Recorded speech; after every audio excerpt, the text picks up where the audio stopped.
Empreendedorismo com Fabiano Caseca. Olá você, eu sou Fabiano Caseca e por meio das poderosas ondas eletromagnéticas da TV Band, vou levar até você mais um programa Empreendedorismo com Fabiano Caseca.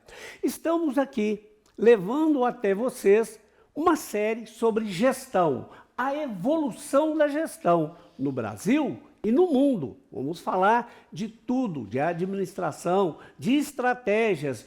E hoje o nosso entrevistado continua o Fernando Lamounier. Fernando Lamounier é formado em administração pela Universidade Federal de Minas Gerais, com mestrado em Yale, nos Estados Unidos. Hoje, Fernando, boa tarde para você. Vamos falar o quê? Vamos falar hoje de onde que vêm essas abordagens estratégicas. Muito bom, doutor. Boa tarde, obrigado mais uma vez por estar aqui. Acho que é importante a gente conceituar, então, a estratégia como foi feito no programa passado, mas também explicar de onde que vem, de onde que nasce isso. E tem o mesmo autor que a gente citou anteriormente, que é o Henry Mintzberg. Ele é um dos caras que mais pensaram a gestão. Antecipando um pouquinho, América do Norte ou Europa? Novamente, um americano fazendo esse trabalho de estratégia. Eu sabia. Obviamente, tem presença de muitos europeus, asiáticos também, mas os Estados Unidos é sempre uma referência nesse meio. E o Mintzberg tem um livro muito famoso, que é o Safari da Estratégia, onde ele fala um pouquinho de onde que vem os pensamentos, o racional da estratégia. Ele basicamente divide tudo isso em 10 escolas. Essas escolas são abordagens, são formas de pensamento muito padronizados, muito iguais, muito semelhantes que tem. Não existe nenhuma mais real ou melhor do que a outra, são simplesmente formas diferentes. Mais ou menos equivalentes. A abordagem é que pode ser diferente. Elas são abordagens diferentes que pensam ter uma racionalidade um pouco diferente uma da outra. A primeira delas, portanto, é a escola do design. O design tem muito a ver ali com a criação, com a criatividade na sua formulação estratégica. A segunda é a escola do planejamento, que é um processo formal do passo a passo, do controle do planejamento estratégico. A terceira é a escola do posicionamento, que vem muito ali, bebe das fontes do marketing, que vem um pensamento mais analítico para a construção da estratégia e define um posicionamento que você deveria ter dela. A quarta é a escola empreendedora, que tem um foco no empreendedor, ela é mais intuitiva, mais visionária, aquele empreendedor estilo Steve Jobs, que tem a cabeça à frente do seu tempo e que consegue pensar em qual seria a estratégia. A quinta é a cognitiva, que é do processo mental. É aquela quando o gestor, ou o empreendedor, ou o sócio, o empresário, ele se recolhe num ambiente mais íntimo e começa a pensar qual deveria ser a estratégia para a minha empresa. A sexta é a do aprendizado, que ela vai basicamente em erros e acertos. A empresa aprende e com o aprendizado dela, ela consegue definir a melhor estratégia. A sétima é a escola do poder, que é muito focado na política. Então, em determinadas situações, você tem que ter um jogo de cintura, um jogo político para definir a sua estratégia. Em seguida, a escola cultural, que é focado na integração social, nas crenças e nas interpretações das pessoas que estão na empresa. A ambiental é focada no contexto que a empresa está inserida e você desenvolve uma estratégia pensando nisso. Tipo mercado. Exatamente. E por último, mas não menos importante, é a escola da configuração, que ela é proativa na transformação. O mundo está posto e eu consigo, com o meu negócio, mudar essa concepção, mudar o mundo, oferecer um produto que vai transformar ele. São 10 escolas, eu passei super rápido. Eu acho que o importante aqui, se o empreendedor, o sócio que estiver acompanhando a gente, é estudar cada uma delas e entender, olha, tem um corpo de conhecimento nessa escola que eu quero me aprofundar para estabelecer, para formular e implementar a estratégia da minha empresa. Ok, eu vou aqui fazer um pequeno merchan, porque eu quero dar um recado hoje para você que paga aluguel. Eu me lembro quando eu pagava aluguel. Então, quando você compra a sua casa própria, a sua vida muda. Eu, quando morava, pagava aluguel, eu me sentia na cidade como um hóspede.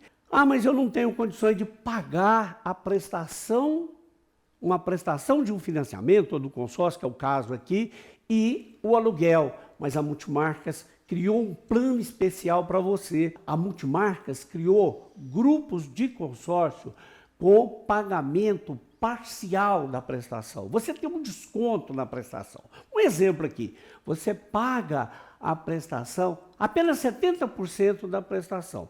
Esses 30% você deixa para trás. Ele vai se acumulando.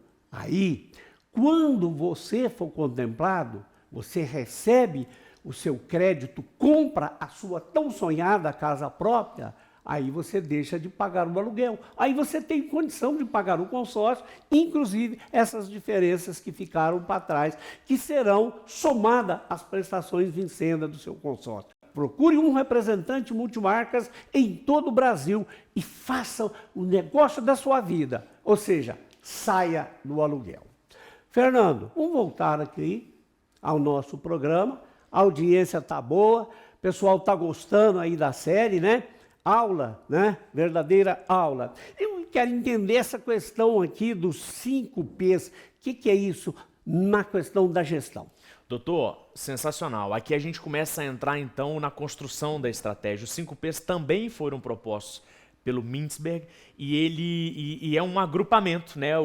Dentro do business, dos negócios, tem sempre isso, os 5 P's, os 4 P's, os 7 C's, os 7 S, cada um... É uma cultura já. É, exatamente, é uma forma de você traduzir um conhecimento mais complexo de uma forma mais memorizável para aquele empreendedor. O que são os 5 P's? O Mintzberg resumiu 5 palavras que definem estratégia e que você, aí em casa, como empreendedor, como gestor, deveria ter ciência para fazer essa implantação dela. O primeiro P seria a estratégia como um plano. A estratégia, então, ela é uma direção, ela é um guia de um curso de ação para o futuro. Então, quando você padroniza, você quer todos os seus funcionários, os seus sócios, os seus diretores remando para o mesmo lugar. A força, ela não pode ser oposta, porque ela é vetorial, ela vai se anular. A gente tem que estar todo mundo junto. Por isso que ela é um plano muito claro que a empresa tem que seguir. Em seguida, vem a posição. Ela é a coerência de um comportamento ao longo do tempo. Muito provavelmente o McDonald's, por exemplo, quando ele vai desenvolver um sanduíche, ele vai pensar sempre num sanduíche que seja gostoso, mas que seja fácil, prático, com preço justo. Ele não quer competir com grandes restaurantes, ele quer ser algo mais alinhado à proposta de valor dele. E é a situação de padrão. Você tem que ter uma coerência. O McDonald's não pode desenvolver um sanduíche barato e depois uma comida caríssima. Essa coerência, esse padrão é importante. Terceiro seria a posição. É a localização de um produto ou de um mercado que você quer estar. E lembra, doutor, cada escolha, uma renúncia. Não dá para estar em todos os lugares ao mesmo tempo. Então você aí, seja o dono de uma padaria, seja um dono de um grande negócio, você vai ter que definir qual negócio você quer estar e qual negócio você não quer estar. O quarto é a perspectiva. É aquela maneira, doutor, fundamental que uma empresa tem de fazer as coisas. Então a minha maneira é com alto valor agregado, eu vendo produtos mais caros, eu sempre vou fazer nessa perspectiva. A minha maneira talvez seja de custo baixo, meus produtos são muito fáceis de serem vendidos, mas talvez a durabilidade não é tão alta. Então essa definição é importantíssima. E a última, talvez a mais curiosa de todas, no português a gente tenta traduzir para pretexto, mas o melhor nome seria um truque. É quando a empresa faz uma manobra específica, talvez ali para enganar um concorrente. E o Mintzberg conta um caso no livro dele, que era quando uma empresa comprou um lote, um terreno, que era para passar a impressão para o concorrente que ele ia construir uma fábrica ou um centro de distribuição ali. E a empresa teria o trabalho de ficar preocupada e de elaborar uma contra-estratégia. Só que essa empresa comprou só para um truque, só para um pretexto, só para enganar. Ela nunca quis desenvolver, ela nunca quis construir ali. Então ela faz isso para enganar um concorrente, para ganhar tempo, para ganhar mercado, enfim. Não estou falando que isso é o certo, não estou falando que isso é o mais viável economicamente, mas são 5 P's que você aí de casa pode pensar a sua empresa baseado neles. Convite para você, rapidinho aqui que o tempo já acabou. Sábado, 12:30, programa Mundo dos Negócios com Fabiano Caseca e Marcos Maracanã. Eu vou, mas voltarei.